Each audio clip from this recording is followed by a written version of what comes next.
On the agenda tonight, we're going back to 2015. We're going to be taking a look at Tony Bennett, and he's going to be performing For Once in My Life.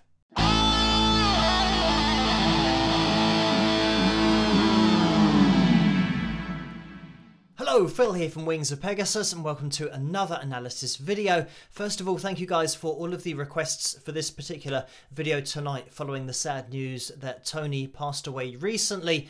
This was part of a tribute to Stevie Wonder, so it is a more recent performance from 2015, and we'll get Tony up on screen as always with the analysis videos. I have isolated Tony's vocal, run it through the pitch monitoring software, so we'll get into the analysis after, but we'll just let it run through and I'll keep his voice up on screen as these yellow lines so you can watch it as we go through, but let's get into it.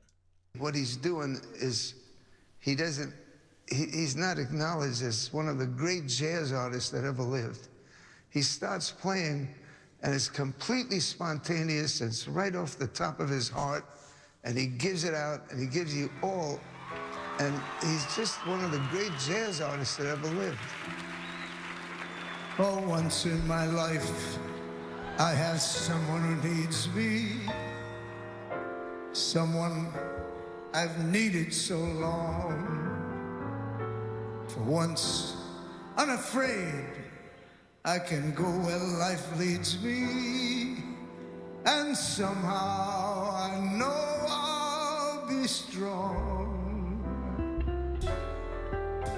For once, I can touch what my heart used to dream of long before I knew.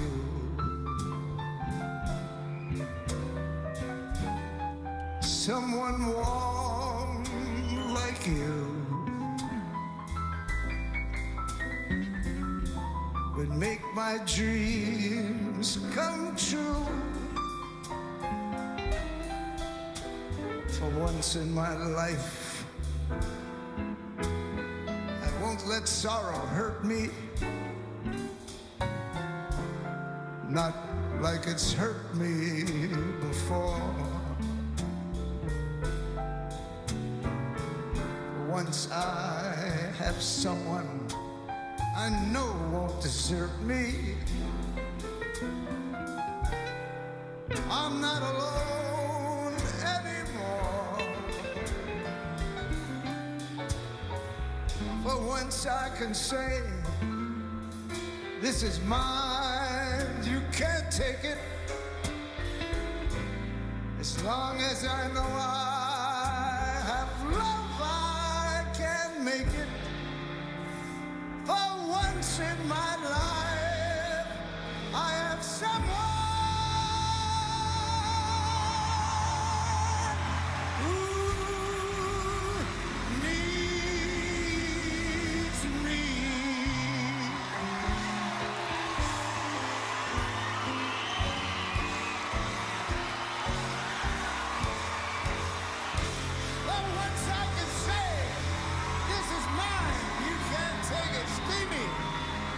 as long as I know I have love, I can make it. For once in my life, I have someone who needs me. Stevie Wonder.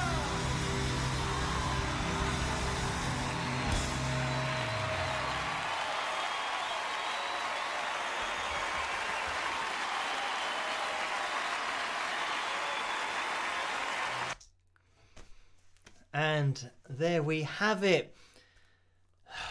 I mean, what a performance. And putting things in perspective, I believe that Tony was 88 years of age at the time of this performance. When I say that, I mean it is crazy that he's got this range, this ability at that age, because this isn't just hitting an A4, and that's the note, that's the high note of this song that he's hitting. He's belting it in chest voice. So as you age, obviously things about the voice change, and you might lose a bit of flexibility, you lose a bit of range, you might lose a bit of power, but I do always say that traits don't change. So when you've got a great singer like this, his voice has just maintained this quality and maintained everything that he had when he was younger. All of the expression, the delivery, the way that he performed throughout his whole life, just telling you the story of the song. That's just something that he was amazing at doing. But pairing that with great vocal technique, because this is the point that when you get to especially 88 years of age, if you haven't kept your voice in check, if you haven't kept it in shape, you would lose this range almost certainly. That's an A4. I'm going to bring a piano up on screen just so we get a reference point as to where the A4 sits. It's at the top end of the male tenor range, and when I talk about being at the top end of the male tenor range, he's hitting this in chest voice. That's a major part of it. He's not going, la. He's not reaching up with a light head voice sound. He's belting, and this is the kind of note that even young guys, guys can try this. Try and hit an A4 in chest voice, and to make it even more relevant, try and hit an A4 in chest voice and apply vibrato, because there might be some guys that can go ah! and kind of shout it out and get up that high to an A4, but then controlling it with vibrato, that's what puts it on the next level. That is now singing and not shouting. It's controlling it. He's not only got that A4, but he goes back to the A4. So it's not something that, the first time he hits it, he doesn't hold the note for as long. But then the second time and the third time, he's showing you that he's got that. He's not only hitting that note with authority, but he's got it. It's a genuine note that he can control, that he can apply vibrato to. Look at how even the vibrato is throughout holding that note.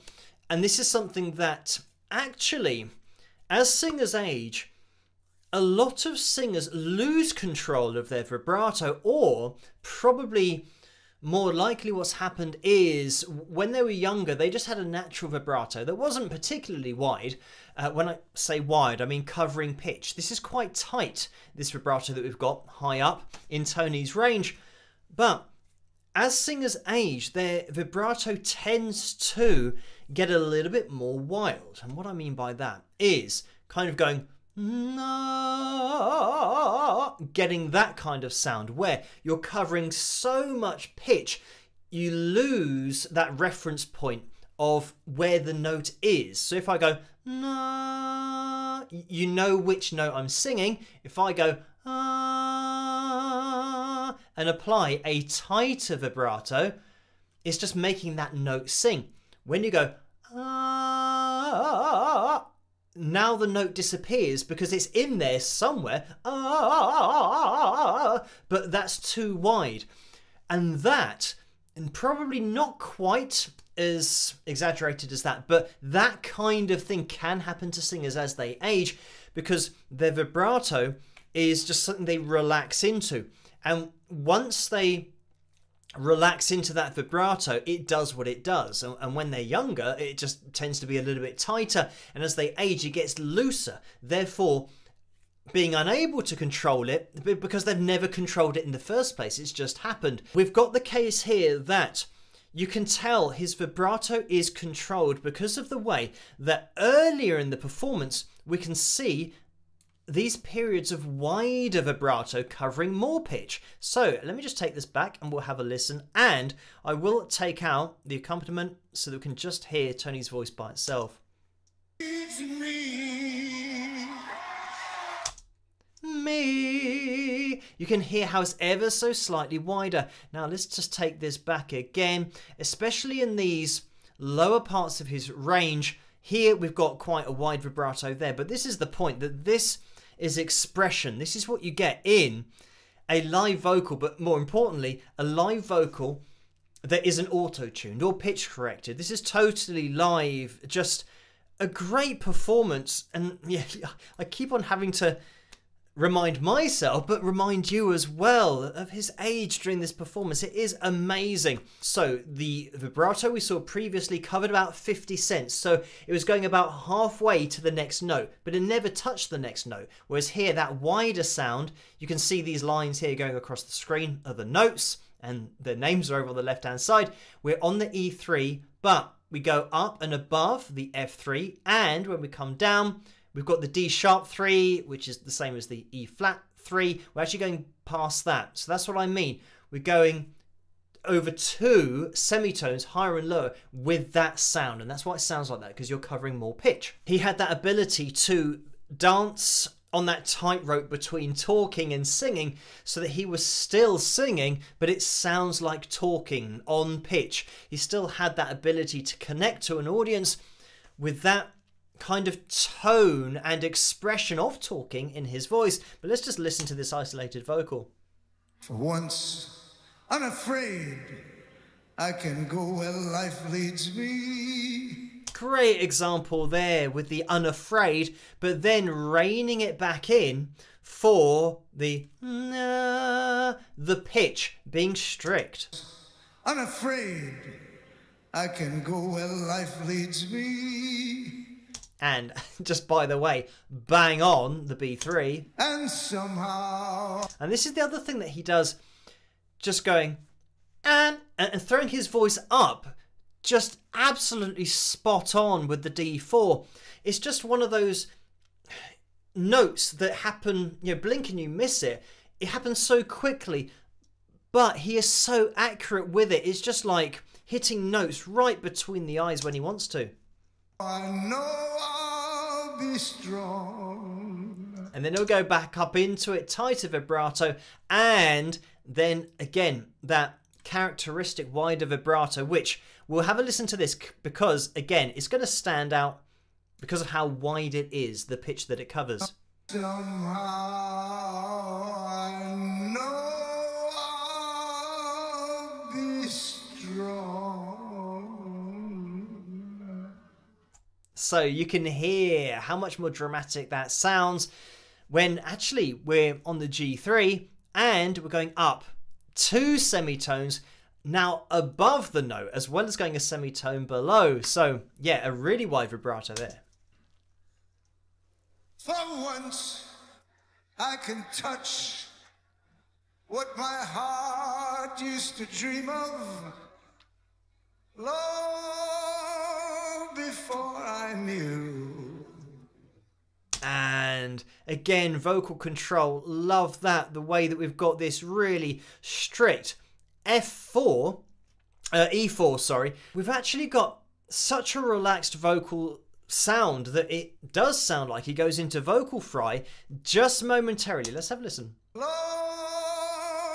before I knew. Yeah, on I. So he's going long before on there, rather than going for and connecting. Is kind of going he's got kind of a vocal fry sound in there. Let's have a listen, but I'll slow it down so that you can What my heart you can pick it out. used to dream of long before I. It's right actually at the end of 4. He then lets that note come down into this crackle, the vocal fry sound, that crackle in the voice. There's so much expression in there.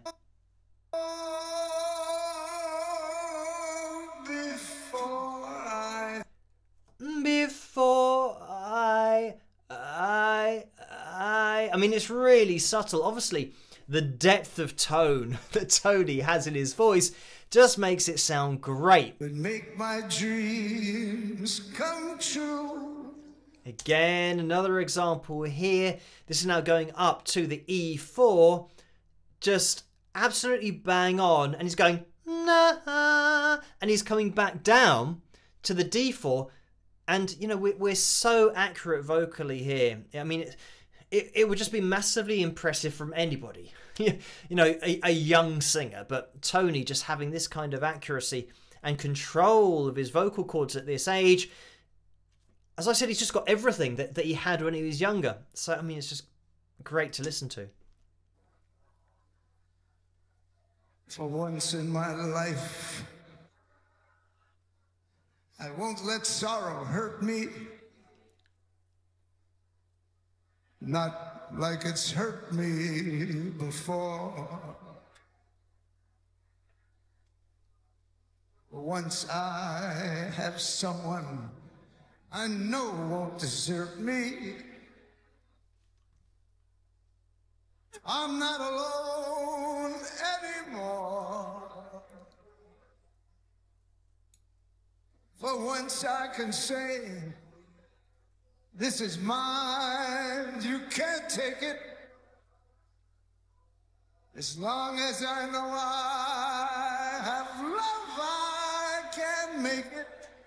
And there, going up to the A4, high note of the song, but just absolutely hitting it between the eyes, so accurate considering how quickly he goes up to that. Let's just take that in again, because what's happening here is he's holding on a C4,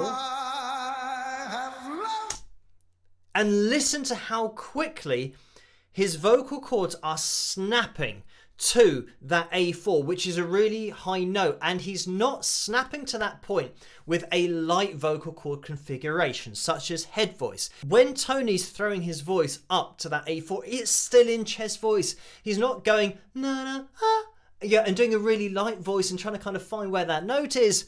He's belting it out. So it means that you've got more air, more compression on the vocal cords, and the heavier the sound is, generally the less flexible the vocal cords are, or the harder they are to control. Because if you're going ha, ha, ha, ha, and you're doing a light sound, you can hear how, you can move your vocal cords around, because it's a light head voice sound. The heavier it gets, the harder it is.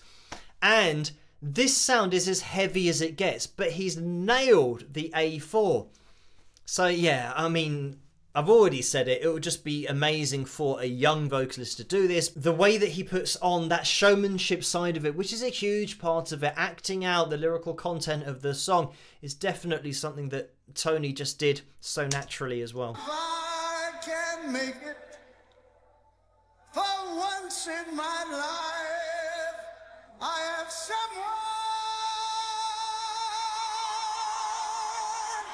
who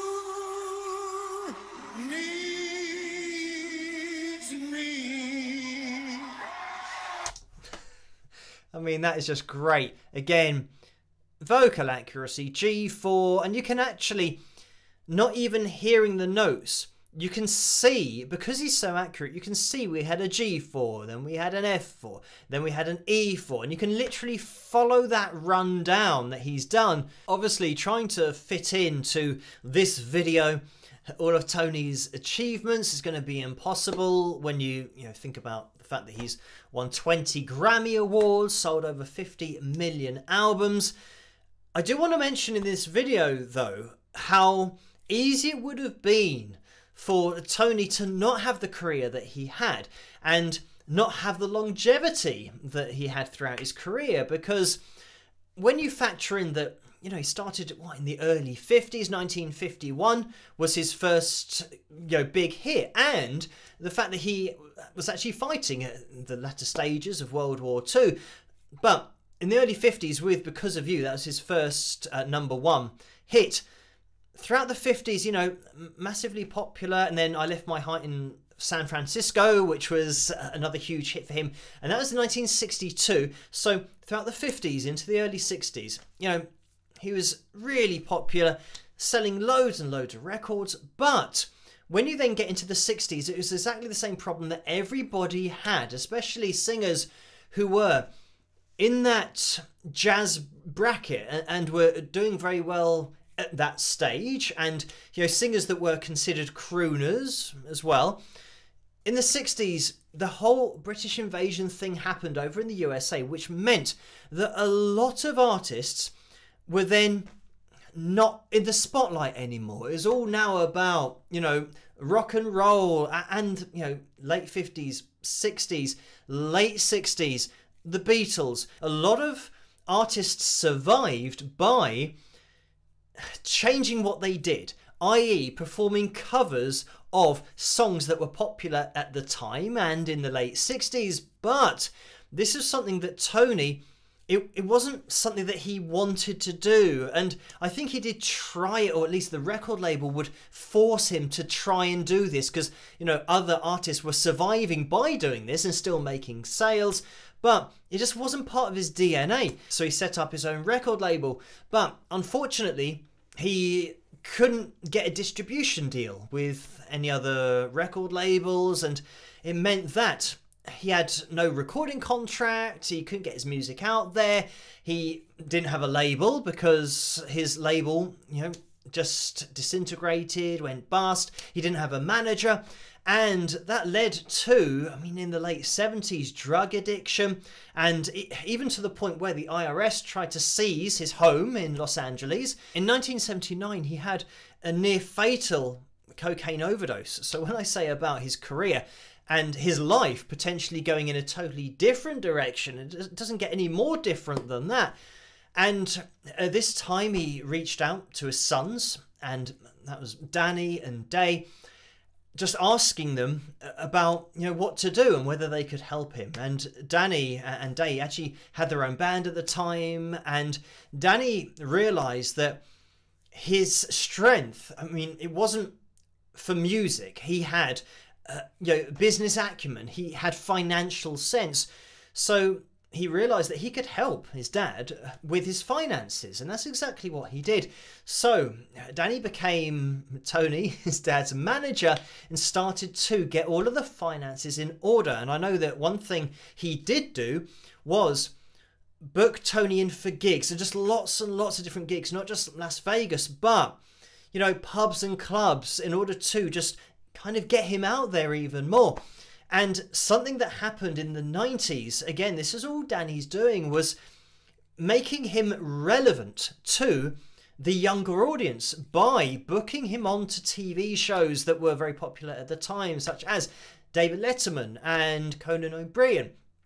MTV shows as well. This was a huge thing, getting his dad on MTV, because at that time, obviously, you know, music television was what it's all about, and it still is about the visual, you know, medium of seeing the artist while they're performing and doing music videos. He could get his dad on MTV, and because the style of music that he was performing, he didn't change. This is the point, that Tony just did what he did. So because he did it at such a great level, it meant that the younger audiences now were hearing music they didn't even know of, because they weren't around in the 50s or the early 60s. So it meant that he stood out, and this was a huge selling point, that Tony was now relevant to the younger audiences by being on MTV and different MTV shows and having a different style of music. I mean, the clearest indication of this turnaround is the fact that his MTV Unplugged album, which is called MTV Unplugged Tony Bennett, went platinum, and he won the Grammy for Album of the Year. So he was back to flying high, and by 1999, his assets were worth between $15 and $20 million. So Danny did such a great job to turn things around for his dad. But you have to add in here Tony's work ethic, because he went out, he did all these gigs, and he did all these shows. He was just relentless at getting himself back on top. But like I've already said, it's going to be impossible to cover everything in this video, but Tony always stayed relevant. And, you know, you can throw in there as well the albums that he's done with Lady Gaga, and the first one was in 2014 called Cheek to Cheek, and, you know, they toured together in order to promote that. And then in 2021 they got together again, and that was Love for Sale, the name of that album. So actually, with the release of that album, it's, you know, set a record of having the longest period of having a top 10 album, from 1962 to then 2021. And, you know, I mean, if we start talking about records, obviously we'll be here all night and probably all year. But he also holds the Guinness World Record for the oldest person to release new material, and that's at the age of 95 and 60 days to be exact. But when I'm talking about staying relevant, he's just done that throughout his career. He did so much for charity as well. He was a keen painter, but when I say keen painter, it wasn't something that, you know, he just did as a hobby and then some people found his pieces. You know, he's genuinely a great artist, and some of his pieces have sold for as much as $80,000, and he's been featured in numerous galleries around the world. And when he's painting, or when he painted, he was known as Anthony Benedetto, or just simply Benedetto. So just a multi-talented guy, and somebody that, yeah, did so much for so many people, had such a great voice, but just really made a difference in the world with the music that he released. And I would say a huge part of that is because he stuck to his guns and just wouldn't change for what the industry was demanding of him. And that's something that, you know, a true artist does. There aren't a lot of people that change with the wind, and whatever seems to be flavour of the month, they'll then go to that particular song or that particular style of music. But Tony just really, if anything, kept the faith in himself. But Tony is one of those artists that just kept his integrity throughout his career, and that is, yeah, quite a rare thing. And when I say about keeping that integrity throughout his career, he also kept his ability, his vocal ability, as we've just seen, with such an amazing performance at the age of 88. So thank you guys for requesting this particular video for tonight. I hope you have enjoyed it, and I'll catch you guys at the next one.